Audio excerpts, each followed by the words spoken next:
recomeço são possíveis. Estendo suas mãos aqui para frente, ora por mim. Pai, em nome de Jesus, farei uso da tua palavra. Tu sabes de todas as coisas. Simplesmente vou abrir a minha boca. Simplesmente. Fala através dos meus lábios. Para mim e para a tua igreja, em nome de Jesus. Amém. Recomeços são possíveis. Eu tenho certeza que vocês sabem disso. A Aline, dando testemunho dela aqui, eu vi que realmente ela vai recomeçar, assim como todas essas lindas poderosas que estão aqui, que foram no retiro, e os demais poderosos que aqui estão. E creio que Deus tem um tempo de recomeço para cada um de nós. E o texto que eu quero deixar como base é Marcos, capítulo 5, versículo 19. Marcos 5, 19. Leia comigo, 1, 2, 3.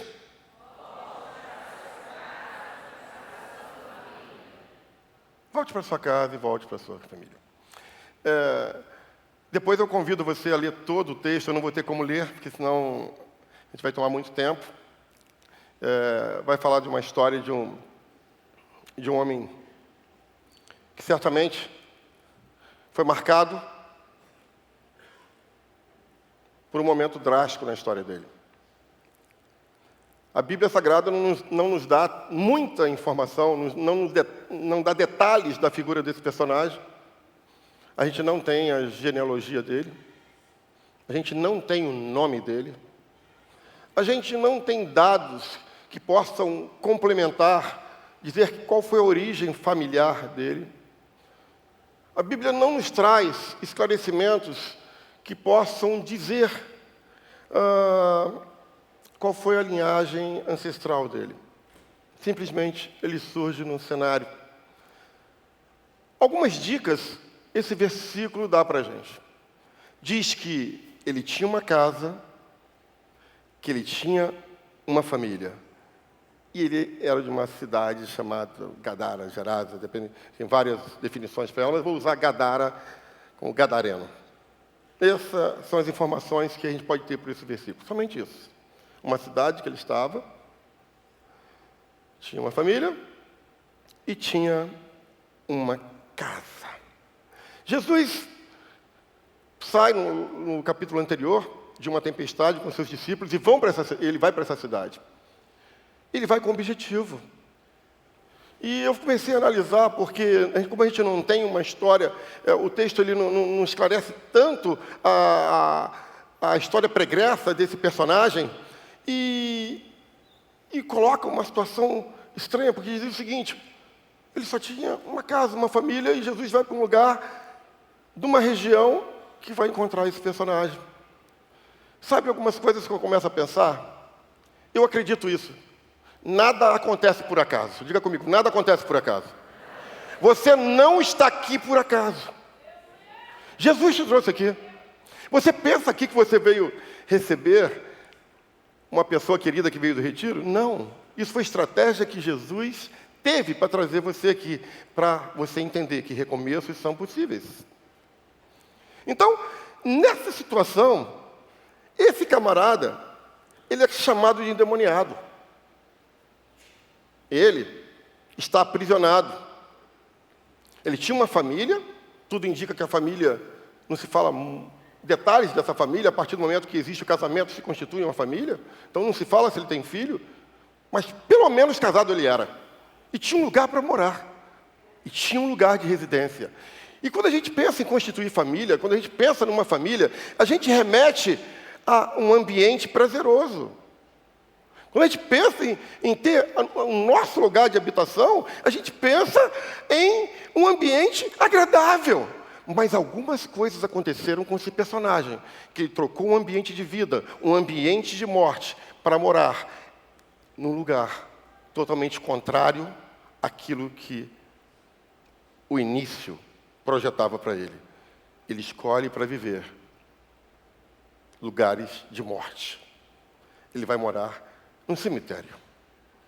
Ele sai da sua casa, ele sai da sua residência e sai dos seus sonhos e vai viver pesadelos. É isso que ele vai fazer. Ele vai viver no cemitério. Agora, será que isso aconteceu de um dia para o outro? O texto não traz um esclarecimento. Será que isso aconteceu de uma forma abrupta, repentinamente?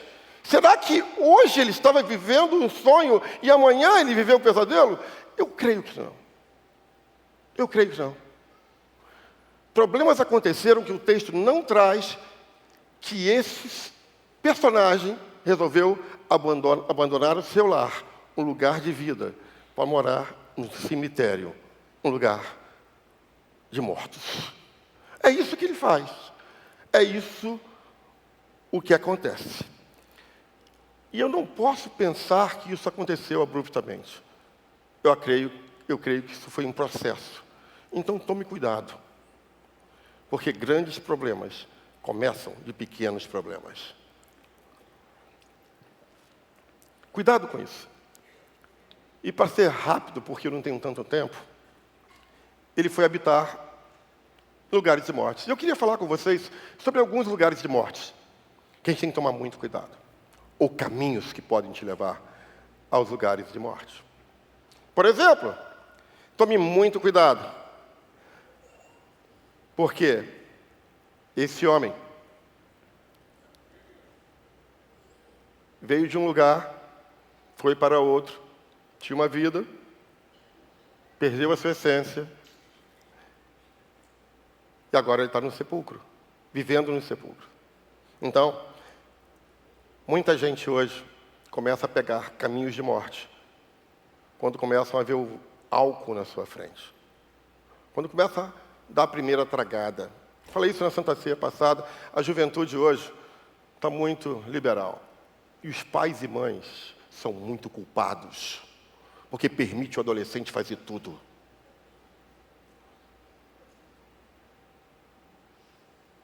Coloca limites na tua casa. Não foi à toa que esse cara foi parar no cemitério. Ele tinha família. Algumas concessões ou alguns problemas surgiram. Se você não colocar limites hoje, amanhã vai ser muito difícil de você colocar limites. E você, adolescente, você, jovem que está me ouvindo, abra o teu olho, cuidado. Porque a tua casa é um lugar de bênção e lugar de vida. Depois do primeiro gole, do primeiro trago, da primeira noitada, você pode estar a caminhos de lugares de morte. Toma cuidado com isso. Então, quando você pensa na dependência química, como álcool, drogas, dentre outras substâncias, isso pode afetar e te levar a um caminho sem volta. Outro lugar, outro caminho que pode te levar a lugares de morte, jogos de azar. Cuidado com esse negócio de jogo. Principalmente os homens, né? Homens adoram esse negócio mesmo. Eu não estou falando para ninguém que está aqui, eu acho que ninguém faz isso e tal, mas se você tem esse negócio de jogo, negócio de aposta, meu irmão, para com isso. Cuidado com bet, beat, sei lá o nome do que tem aí de futebol. Cuidado, como é que é o nome do negócio mesmo, hein?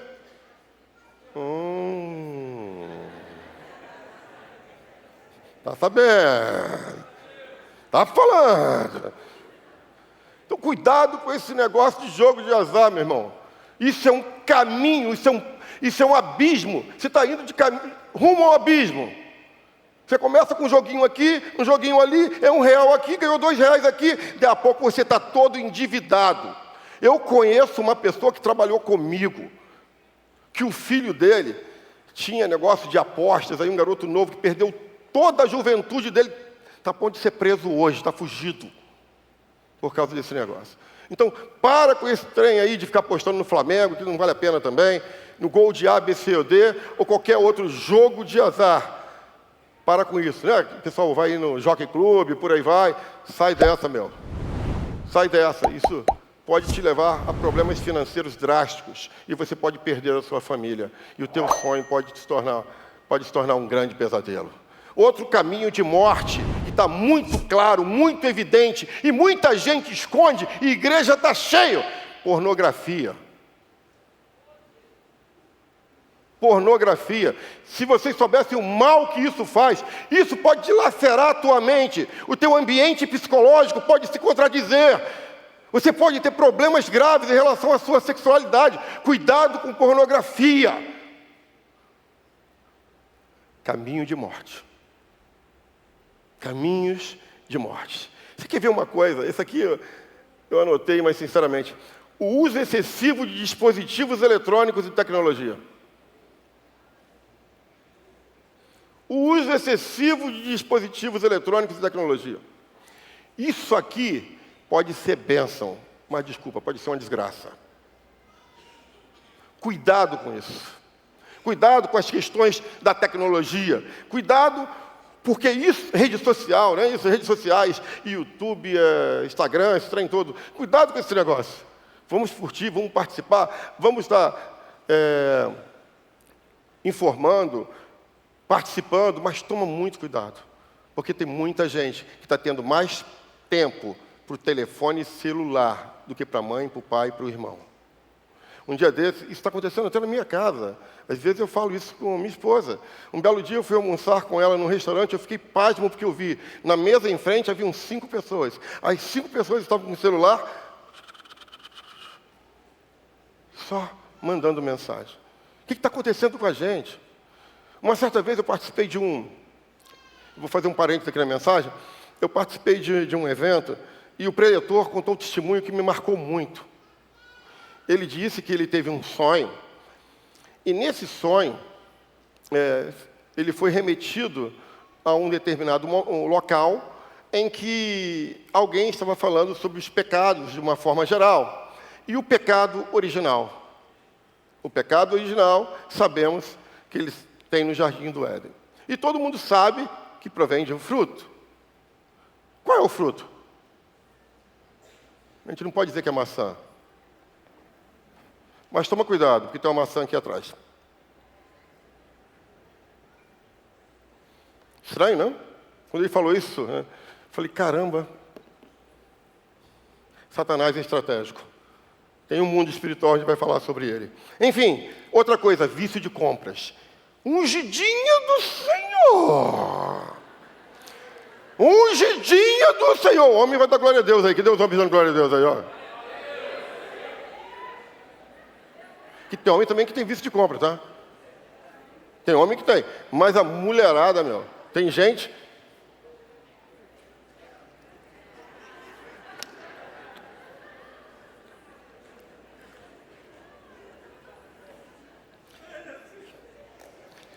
Não, minha esposa não. Mas tem gente que não pode ver uma vitrine. Sim, vai se endividar todo, ganha 500, vai gastar 1.000. Querido, você não sabe o abismo que está indo. Isso é um caminho de morte terrível.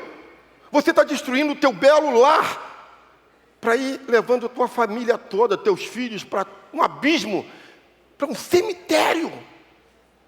Cuidado com isso, se controla. Ainda mais com a facilidade da internet. Pega aqui, Mercado Livre, é o cartão do esposo, tá, isso, aquilo, se endivida todo. Depois, sabe o que vai acontecer? Vai ter uma crise financeira que você não vai conseguir arcar com os problemas. Aí você vai querer viver algo chamado viver na mentira. Por quê? Você vai ter um carro que você não pode ter. Você vai morar onde você não pode morar. Você vai usar a roupa que você não pode usar. Você vai ter uma vida de mentira. E isso é um caminho de morte. Quer ver um outro caminho de morte? Além desse, comida.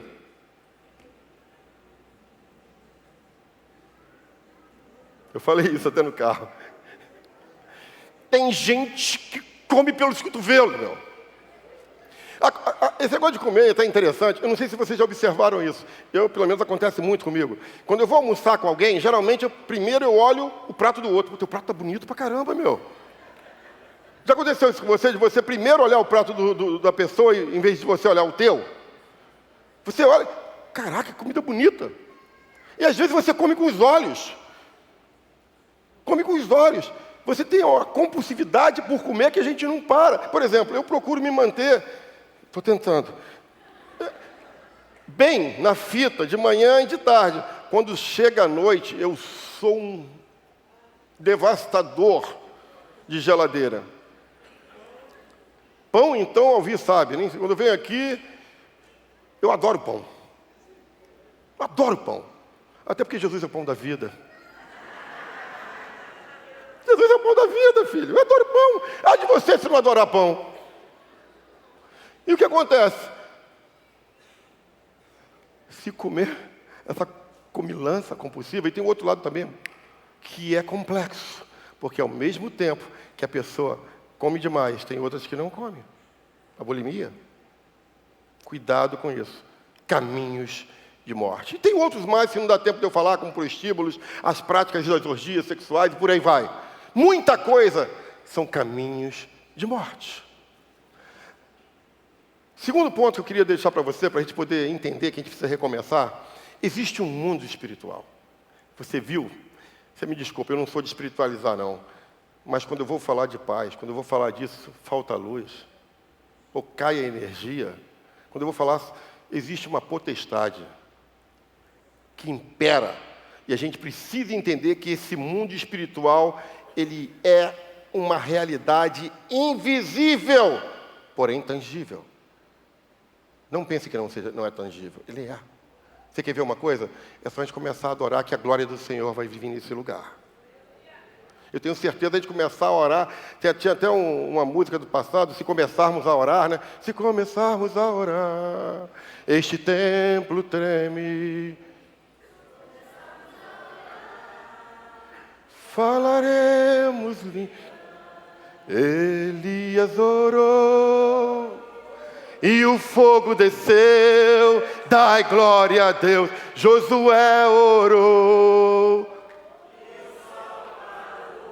Olha só que interessante. Quem está cantando essa música é o pessoal que tem acima de 30. A garotada não conhece. Eu digo até para você que não é do meu tempo. É do tempo do ouvido, do Anselmo. Mas eu lembro que eles cantavam para mim. Isso ficou na minha cabeça. Então, essa ambiência espiritual, ela existe, ela é real. Existe uma estratégia do demônio, do diabo, para você não vencer. Ele quer fazer você ser um derrotado. Ele quer tirar a tua paz. Existe uma estratégia demoníaca. A igreja não se fala mais sobre isso. Existe uma guerra espiritual. Faz-se necessário a oração, a intercessão, a quebra-se de maldição. Precisa. A gente precisa entender determinadas coisas que são necessárias. São necessárias. A gente precisa entender. Tem pessoas que estão lá fora, se entregando no vício, nisso, naquilo. Querido, se você vier para Jesus, todas essas maldições serão quebradas. Mas é uma questão de escolha. Existe esse mundo. Olha o que diz Efésios capítulo 6, versículo 12. Porque não temos que lutar contra a carne e o sangue, mas sim contra os principados e contra as potestades, contra os príncipes das trevas deste século, contra as hostes espirituais da maldade nos lugares celestes. Contra os príncipes das trevas, a gente guerreia, tendo do nosso lado o príncipe da paz, aquele que é a própria luz. Vocês estão entendendo? A partir do momento que você começa a entender que existe um mundo espiritual, fica muito claro, porque esse homem, ele desembarcou, ele foi afetado pelo mundo espiritual. Olha o que diz o versículo 2 do capítulo 5. Quando Jesus desembarcou, um homem com um espírito mau veio a seu encontro. Olha o versículo 9. Jesus lhe perguntou, qual é o seu nome? Ele respondeu, meu nome é Legião, porque há muitos de nós dentro deste homem. Isso é o mundo espiritual.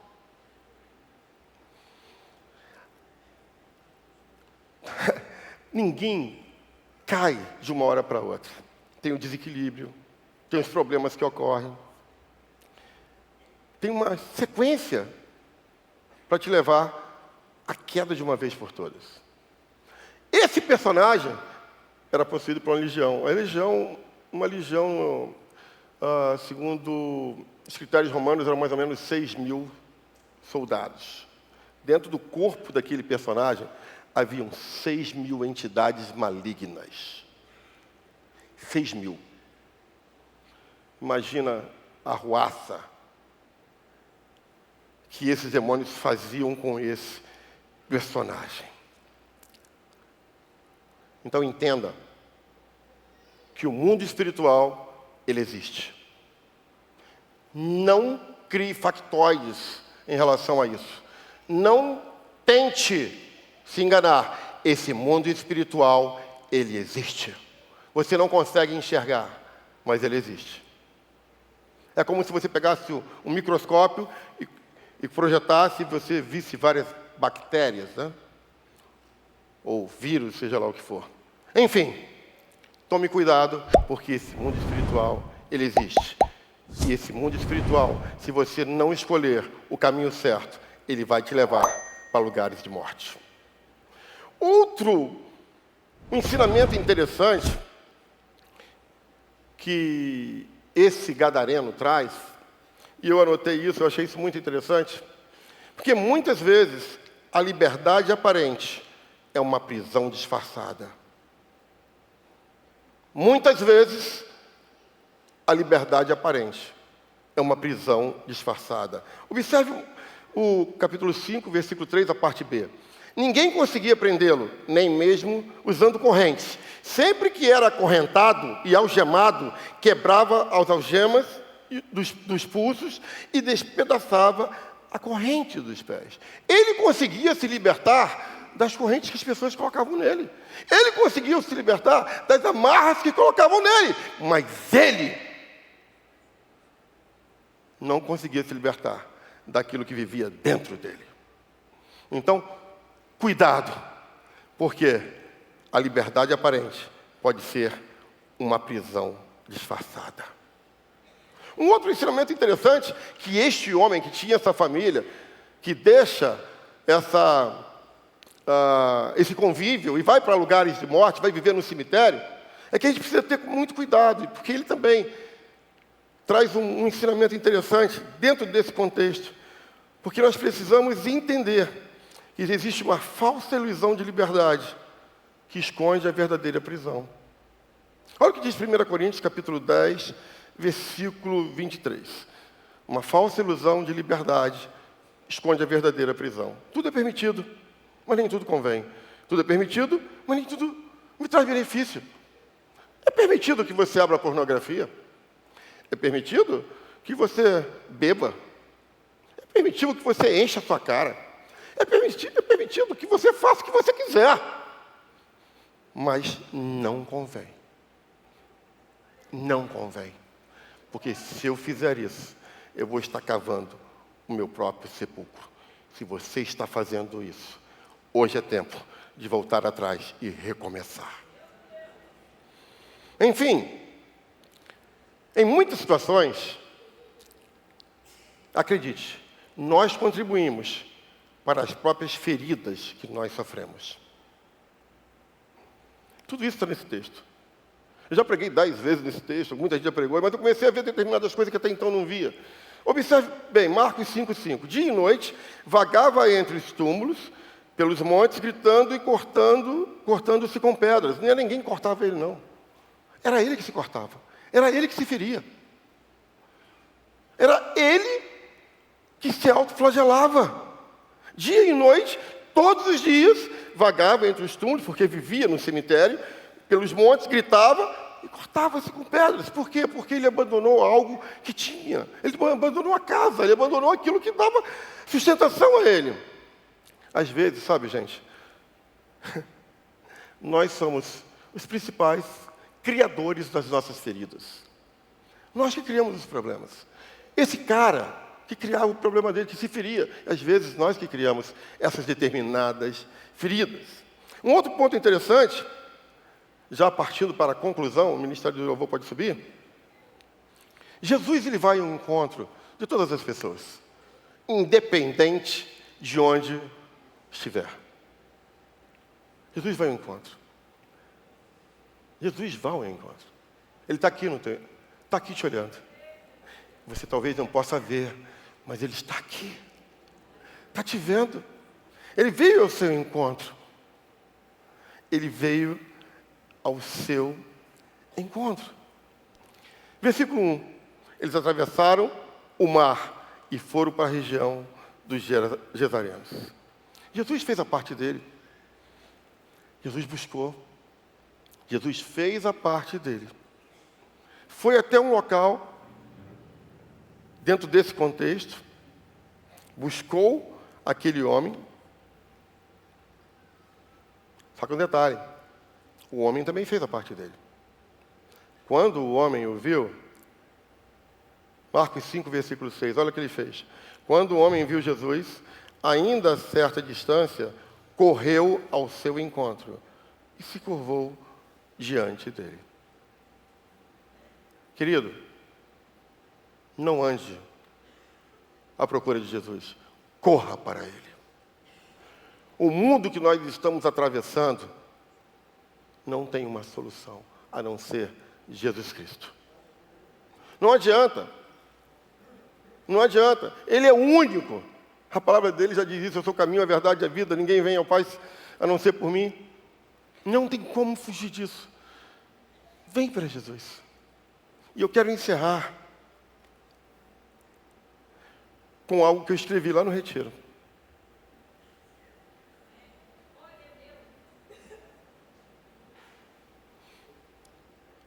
Um encontro genuíno com Jesus pode transformar o que é incrivelmente assustador em algo de grande beleza, tornando os pesadelos mais complexos nos mais belos sonhos. Um encontro genuíno com Jesus pode transformar o que era incrivelmente assustador em algo de grande beleza, tornando os pesadelos mais complexos nos mais belos sonhos. Aconteceu isso com este homem. Versículo 13. Ao encontrar Jesus, os espíritos maus saíram daquele homem. E ele vai recomeçar, porque Jesus manda ele voltar para a casa dele. Sabe, eu fico pensando,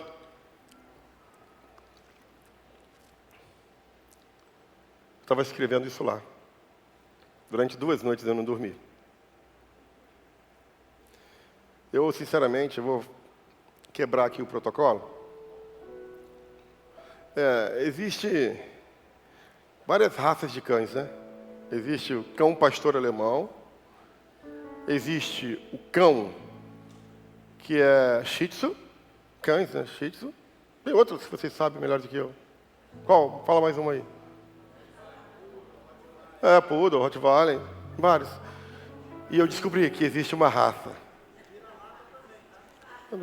Mas existe o cão galo, que a partir das 3 horas da madrugada começa a latir e não para. Vocês sabem o que eu estou falando. Vocês sabem o que eu estou falando.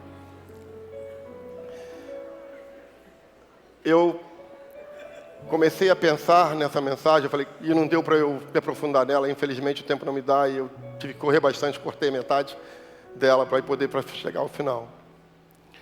Quando eu estava lá no retiro, eu estava orando por você que está aqui visitando. Eu falava assim, Senhor, eu não conheço nem aquela pessoa que vai lá.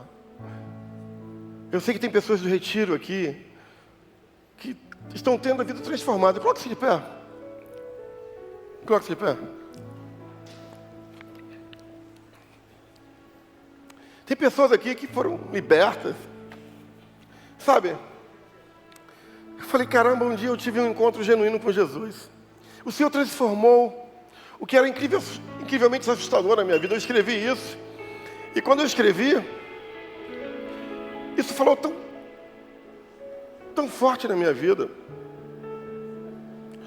E eu queria dizer para você o seguinte: assim como Jesus foi àquela cidade ao encontro daquele homem, Jesus está aqui. Ele está aqui nesse lugar. Você jovem que está aí na galeria, você que está indo para caminhos de morte, você que não entende essa questão da visão espiritual, você que se contradiz, se confronta, não, isso não existe, essa questão de mundo espiritual, não existe sim. Você é mulher, você é homem que está se ferindo, você não consegue liberar perdão para o outro. O que aconteceu? Talvez a outra pessoa não está nem aí, mas você toda hora está indo lá no passado, abrindo essa ferida. Em nome de Jesus, receba Ele hoje. E muda essa história. Você pode. Você pode.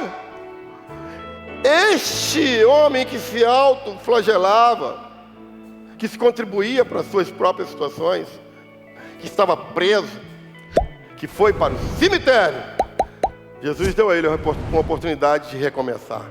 Volta para sua casa. Volta para sua casa. Volta para tua casa, querido. Sabe, você está na casa de Jesus. Esse templo não é nosso, pertence a Ele. E Ele está aqui. Ele está aqui. Ele quer te libertar, Ele quer te curar, quer te salvar, quer te mostrar um vivo e novo caminho. Mas você precisa fazer a sua parte. Você precisa fazer a sua parte. Você precisa dar o primeiro passo. Faça isso. Eu fiz isso. Quantos já fizeram isso? Já entregaram sua vida a Jesus? Levante a mão bem alto. Olha quantas pessoas já entregaram sua vida a Jesus. Talvez você está aqui e você está frequentando ambientes de morte. Talvez você está aqui, como eu disse, não consegue entender essa complexidade que vem atuando na tua vida, te desestimulando, te tirando a falta de coragem, tirando a tua paz. Jesus é a paz, Jesus é a luz. E eu quero te fazer essa proposta. Eu quero que você possa entender que Ele quer te abraçar nessa noite e fazer de você um gerador de vidas. E te mostrar um novo e vivo caminho. Tem alguém aqui que nesta noite gostaria de entregar sua vida a Jesus? Falar assim, eu me rendo, eu quero Jesus. Quero continuar servindo, ou quero começar a servir ou voltar para Ele. Tem alguém aqui? Levante a mão para eu ver. Tem alguém? Amém, louvado seja Deus. Amém, louvado seja Deus. Você pode aplaudir ao Senhor. Amém, louvado seja Deus. Amém, amém, amém, amém, amém. Na galeria tem alguém? Você que levantou a mão, por favor, ajuda ela. Traz ela daqui à frente. A gente quer orar por vocês. Tem mais gente aqui, tem mais gente aqui. Quer dizer, eu vi um retirante.